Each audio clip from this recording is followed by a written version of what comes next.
Hello and welcome to another episode in this Design in Any Parametric CAD series. Now, we've been away for a while from these series, but we've come back with a big one. So today we will be talking about the Revolve command, which is very powerful, very important, and underappreciated in my opinion. Um, so let me just tell you a couple of things first. So what is the Revolve command? The Revolve command is when you take a sketch and revolve it around an axis of our choosing, all the while creating your 3D geometry. Whereas the extrude command that we've seen up till now just takes the sketch and pushes it out into space and creates the 3D geometry. Okay.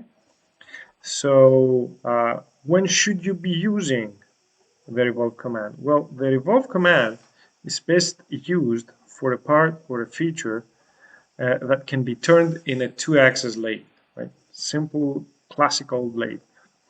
And that's why I think that the revolve command is underappreciated, because with the revolve command, you can create uh, a finished part or an almost finished part with one sketch and one feature.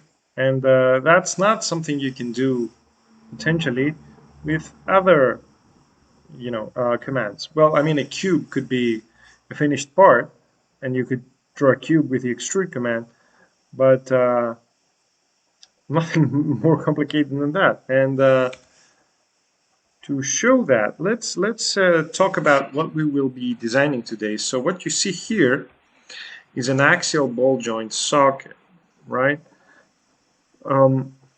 This has been done with a single sketch and a single revolve feature. And granted, it doesn't have the threads that it would need, and it's missing a couple of fillets or maybe chamfers to create a finished part. But you can see that the majority of geometry you need to create an axial ball joint socket is there, and it's one sketch and one revolve command. Okay, so just to tell you that you will see we've got some numbers here, some dimensions. The ones you have in the left view are the design dimensions. So I told the CAD system to bring into the drawing the dimensions I used to design it, right?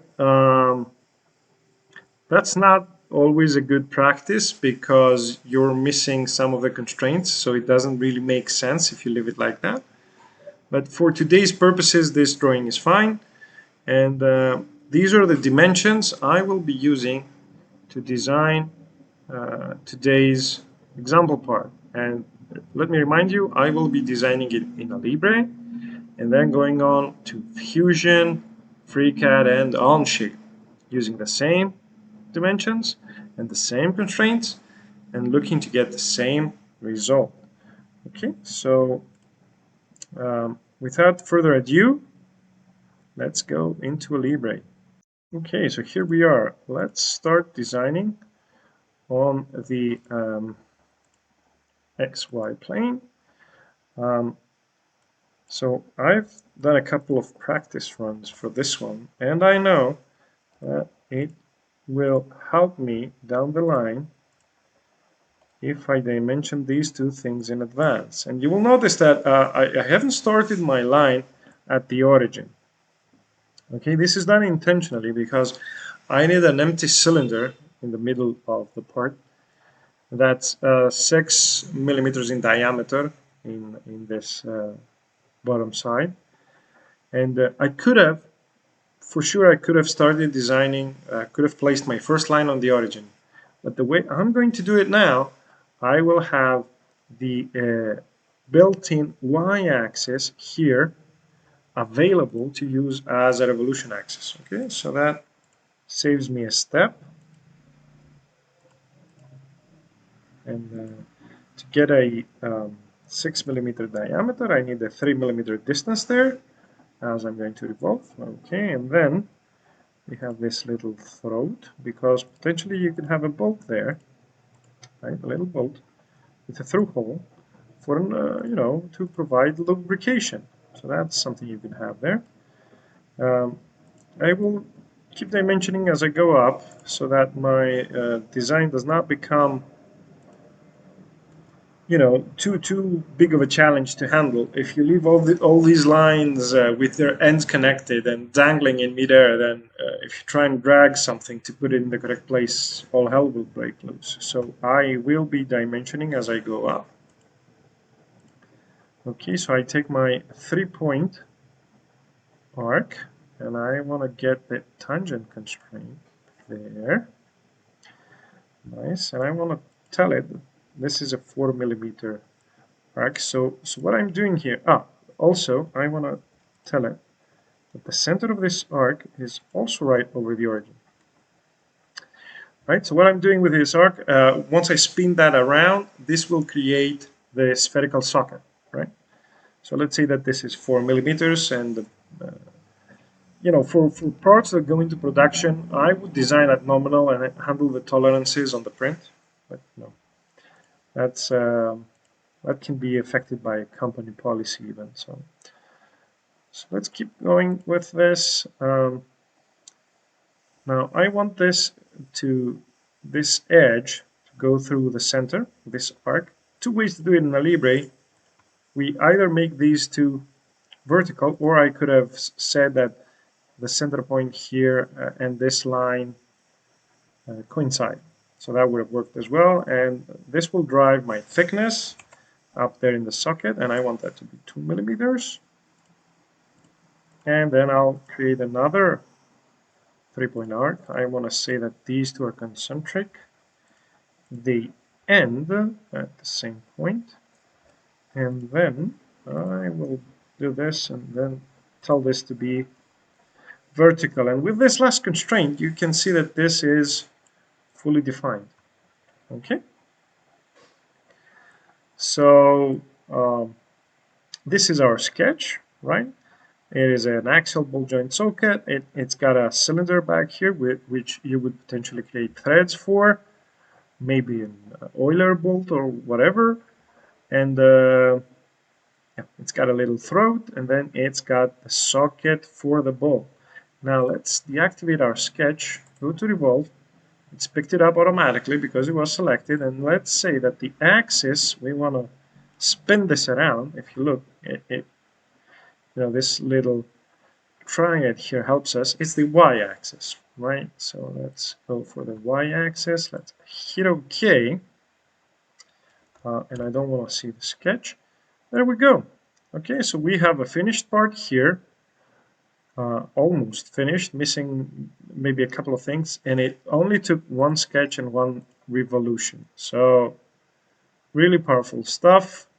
Really nice. And yeah. So let's move on to Fusion and do the same thing.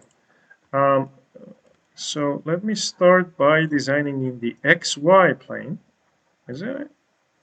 Oh, that's the XY plane. In Fusion, green is the Y, red is the X. So this is the XY plane. And I will start doing the exact same things. So I want to say that this is 18mm. Okay. And this is 2mm. And wait, also this needs to be horizontal there. And this is 3mm. Okay, moving up. Let's keep going up. And we will be designing as we go up because this will make our sketch a lot easier to handle. So this is 1mm, and it's at a distance of 1mm to the origin, right, horizontally, because that will create a diameter of 2mm. And we also want to say that these two are, yeah, they're perpendicular. Okay, so 3-point arc. Let's get that way up. We got the tangent. Let's say that this is 4mm, and of course the center needs to be over the origin. All right, and we need an overlap of 2mm. And I need a line here right? That will go, well, the perpendicular one doesn't work in Fusion like it does in Alibre, but we can still do this. Okay, that works. That's 2 millimeters. Let's take another 3-point arc. Oh, yeah. There you go. And they also need to be concentric. Okay, so now as soon as I do this and I tell this that needs to be vertical, and it should be fully defined.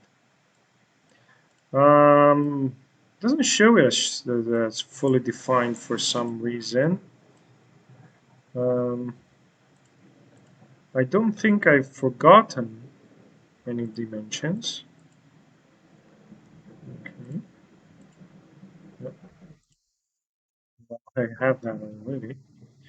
Okay, so guys, this is a bug, right? This is a bug, and I've run into this with Fusion in the past. Very, very, very rarely I have, right? Um, and it's a bug. The sketch is defined correctly, and it's not going to move, right?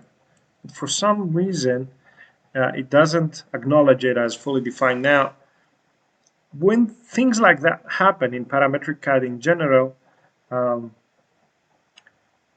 the side or the sign of a dimension uh, has been implied or has not been implied correctly. So that's why this this is happening. However, I don't think that with the dimensions we gave it, it could have created any other shape. So I think we're good, and I'll call this good, and I'll call this a bug, and that this is correctly defined. Okay. So all we need to do now is revolve it, and you can find revolve here. Again, I took it out because I hotkeyed it. So all we need to do is revolve it, select the y-axis, and we're done.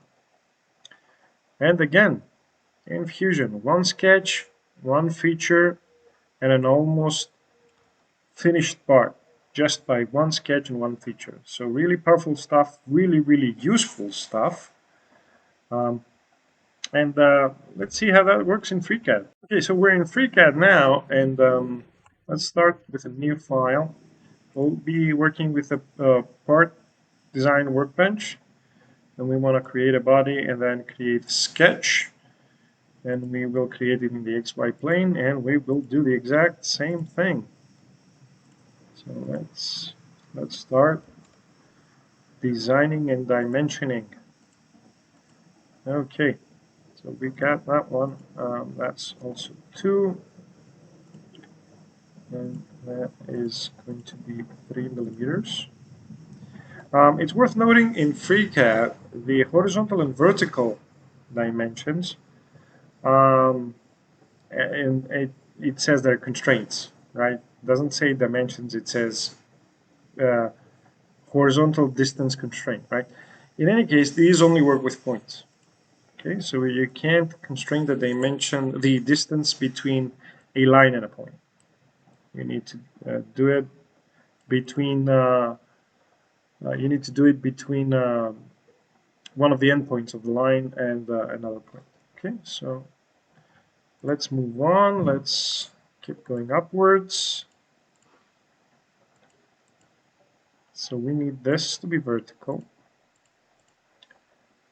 and we need it to be 1 millimeter, and we need it to be 1 millimeter from the origin horizontally. Okay, here we go. And we'll also make these two perpendicular. There you go. Okay, well, yeah. Now 3-point arc, and we'll make that tangent. Okay, sure.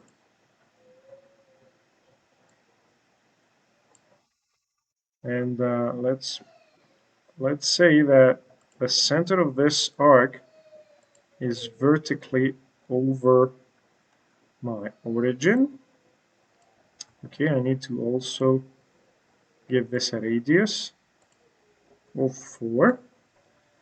I'll also say that the overlap of this socket is 2 millimeters. Okay, good. Yeah, we don't need that. Now, so there's an issue here. I don't think, yeah. So FreeCAD cannot do coincident between a point and a line. Again, we can work around that. We'll make a construction line from here to here, and we'll just make the two collinear. Right, there you go. And now we can dimension this to be 2 millimeters. And continue on our, come on. There you go. And continue with our design. Okay. So we want this and this to be horizontal. We need the two to be concentric, which can also be interpreted as the centers being coincident. So that's how we will do that in FreeCAD. And now all we have to do is do this. It picked up the vertical constraint automatically, and that solved the sketch, and it is now fully defined. Okay, so let's close the sketch and let's select the Revolve command, and yeah, and it did a good job at selecting the revolution axis automatically. So we'll accept that. And there you go. We've got our part in FreeCAD as well. Again, you can see that we have one feature and one sketch, and we did almost everything with that. We have an almost finished part. Okay.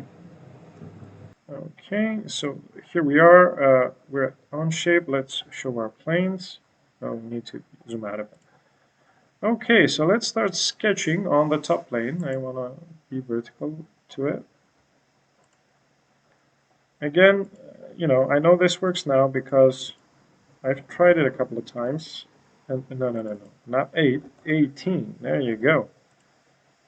So this needs to be 2 millimeters. I want to also show my constraints, make sure that it's picking up the correct constraints.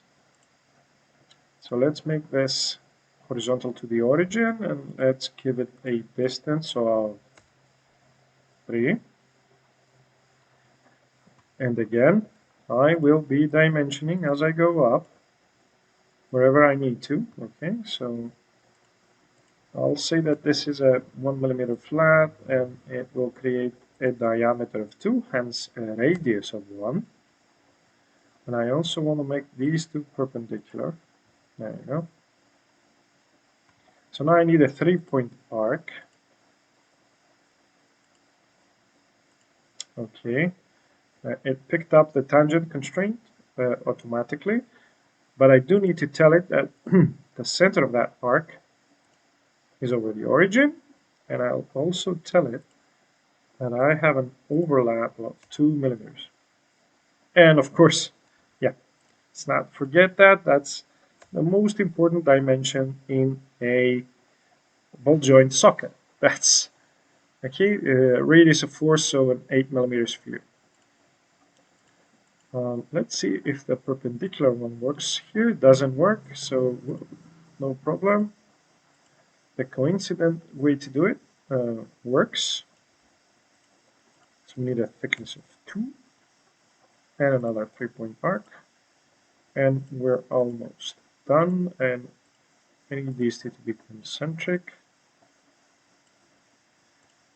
I need this to be horizontal to there, and then I need a line to go all the way down here, and I also need that line to be vertical. And you saw that as the vertical constraint came in, it moved this little throat around and it solved it, so it's in the correct space. Yeah, another thing, and I'm a complete onshape noob, and all you guys can correct me, but I couldn't find how to revolve around the y-axis, right? So I'll just make a reference line here, and onshape is kind enough to allow me to revolve. Yeah, yeah, no, no. Oh, come on. I want the entire sketch. There you go. So onshape is clever enough to pick up the construction line inside the sketch and use it as an axis. And let's turn our planes off. And there you go. There you go. Same part in onshape, same workflow, same dimensions, and we got the same result with Revolve. And the result was a almost finished part with a single sketch and a single feature. Just to recap, Revolve just takes the sketch and evolves it around an axis that we choose, creating a geometry all the while. And it is best used for parts or features that can be turned in a two-axis lathe. Okay, so that's it for today. If you liked it, subscribe to get more videos like it. Hit that like button, and if you didn't like it, hit that dislike button. I still need to know if you didn't like it, and I hope I see you in the next one.